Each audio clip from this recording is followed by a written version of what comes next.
23 तारीख को विपक्षी एकजुटता की बैठक होती है। अब ऐसे में गृह मंत्री जो हैं वो पहली बार इस बैठक के बाद बिहार आ रहे हैं। आपको बता दूं कि किस तरीके से बिहार में फिर से बैनर पॉलिटिक्स और पोस्टर पॉलिटिक्स की शुरुआत हो चुकी है। नमस्कार, आप देख रहे हैं बिहार संवाददाता और मैं हूँ आपके साथ आशुतोष उपाध्याय। सबसे पहले आपको एक बैनर देखना चाहिए जहाँ पे शांति और भाईचारे की धरती पर श्री अमित शाह जी का स्वागत है।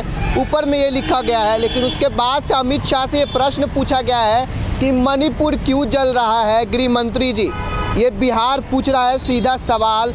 ये जो बैनर पे और जो पोस्टर लगा है उस पे वो गृह मंत्री अमित शाह से प्रश्न किया गया है कि आप ये बता दीजिए कि भाई मणिपुर क्यों जल रहा है। इस पे जो तमाम राजनीतिक पार्टियों के जो नेता हैं वो हमेशा से प्रधानमंत्री मोदी पर सवाल उठाते हुए नजर आए हैं कि किस प्रकार से वो यूएस दौरा कर रहे हैं, अमेरिका जा रहे हैं, लेकिन मणिपुर भारत का हिस्सा जो है वो जल रहा है, लेकिन उस पर कहीं एक सवाल भी उनका एक जवाब भी नहीं निकल पा रहा है। ये जो पॉलिटिक्स है, ये जो बैनर पॉलिटिक्स है यानी पोस्टर पॉलिटिक्स है, वो बिहार की मतलब राजनीति में एक अहम रोल प्ले करता है। क्योंकि अगर 23 तारीख को विपक्षी एकजुटता की बैठक थी तो उस समय भी पोस्टर पॉलिटिक्स चल रहा था। और आपको एक बात बता दूं किस तरीके से उस समय भी आपातकाल को लेकर और उसके बाद से फिर उस समय जब आपातकाल से संबंधित जो नेता थे यानी नीतीश कुमार थे, लालू प्रसाद यादव थे, तमाम जो उस समय जेपी के शिष्य हुआ करते थे, उनको घेरने की जो बात थी वो भाजपा ने किया था और अपने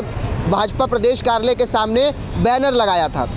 अब ऐसे अमित शाह का 10वें महीने में यानी 5वां दौरा है और 2024 का शंखनाद जो है वो फूकते हुए वो पहले ही महाराजगंज से वाल्मीकि नगर से शुरू हो चुके हैं और वहाँ से दिख चुका है उनका। लेकिन आपको एक बात बता दूं किस प्रकार से जो वो अब ललन सिंह के गढ़ में यानी कि जो जदयू के राष्ट्रीय अध्यक्ष ललन सिंह, उनके गढ़ में अब जाकर फिर जो सीटों का साधना यानी विधानसभा सीटों को भी एकमात्र साधेंगे और उसके बाद से लोकसभा सीटों को भी वो लोकसभा जो सीट है उसको भी साधते हुए नज़र आ सकते हैं। फिलहाल और भी बैनर उनसे ईडी को लेकर और उसके बाद से ईडी का उपयोग कब होगा उसके बारे में बैनर लगाए, लेकिन वो पीछे लगा है शायद, तो वो भी हम आपको फिलहाल दिखाएंगे। तो अभी आपको मैंने एक बैनर पोस्टर दिखाया जिसमें किस प्रकार से अमित शाह से प्रश्न पूछा जा रहा है कि मणिपुर जल रहा है, आप क्या कर रहे हैं। और भाईचारे की धरती यानी बिहार की धरती पर आपका स्वागत है, एक पोस्टर में दिखाया। लेकिन उसके बाद आप एक ये पोस्टर देखिए, यहाँ भी यही लिखा हुआ है शांति और भाईचारे की धरती पर अमित शाह जी का स्वागत है। अमित शाह जी बड़े इज्जत के साथ यहाँ पे अमित शाह का नाम लिया गया है, लेकिन उनसे प्रश्न भी पूछा गया है कि महिला पहलवानों की इज्जत आबरू से खेलने वाले बृजभूषण को क्यों बचाया गृह मंत्री जी। ये जो प्रश्न है वो पूछा गया।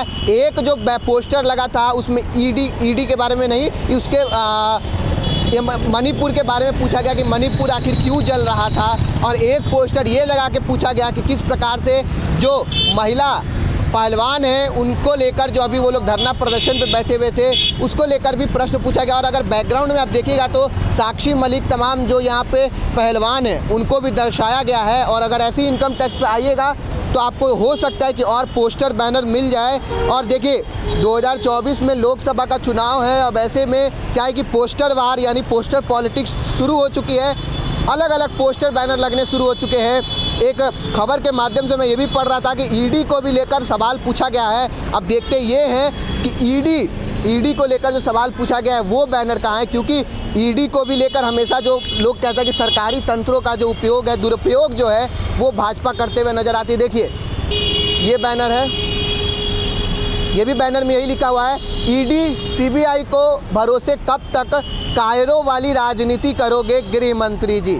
अब ये प्रश्न देखिए, 3 प्रश्न पूछे गए हैं अमित शाह गृह मंत्री जी से कि आप ईडी का दुरुपयोग कर रहे हैं, उसके बाद से आप महिला पहलवानों की नहीं सुन रहे हैं, उसके बाद से आप ये जो एक प्रश्न था मणिपुर जल रहा है, ये 3 प्रश्न पूछे गए उनके बिहार दौरे से यानी कि जो अभी बिहार दौरे में वो जब आने वाले ललन सिंह के गढ़ में उससे पहले। और आपको एक खास बात बता दूं, इन पूरे बैनरों में कहीं भी किसी का सौजन्य किसने लिखवाया है, किसने करवाया है, ये साहस उन्होंने नहीं दिखाया है भाई कि आखिर हमने बैनर लगवाया है। अगर कोई पॉलिटिकल लीडर लगवाता है तो सौजन्य से या फिर पॉलिटिकल नेताओं का उसमें तस्वीर रहता है, लेकिन इस बैनर में कुछ नहीं है। और एक बात स्पष्ट और समझने योग्य है कि प्राइम लोकेशन है, अगर मानेंगे तो इनकम टैक्स है। और यहाँ पे आपको देखिए इनकम टैक्स जीएसटी भवन भी है और वहाँ देखिए पटना ट्रैफिक पुलिस हमेशा यहाँ पे पुलिस वाले का जो है वो यहाँ पे हमेशा यहाँ पे वो सुरक्षा प्रहरी के तौर पर जनता की सेवा करते हुए नज़र आते हैं, वो यहाँ पे हमेशा तैनात रहते हैं। अब ऐसे में ये बैनर अभी तक हटाया भी नहीं गया है। अब अगर मैं ये कह दूं कि हटाया जाए तो नहीं हटाया जाए, अभी तक नहीं हटाया, तो लोग प्रश्न पूछने लगा कि भाई आशुतोष भी ऐसा कह रहा है कि हटाना चाहिए कि नहीं हटाना चाहिए। लेकिन ये बैनर किसी के सौजन्य से नहीं है, तो शायद ये बैनर हटना चाहिए कि नहीं हटना चाहिए, अब ये प्रशासन ही इसका रुख अपनाएगी कि क्या इसको हटाना चाहिए नहीं हटाना चाहिए। बाकी आपका क्या प्रश्न है गृह मंत्री अमित शाह से? क्या सही में मणिपुर तो जला जरूर है, लेकिन आप भी उनसे प्रश्न पूछिए कि आप उस पर चुप्पी क्यों साधे हुए हैं?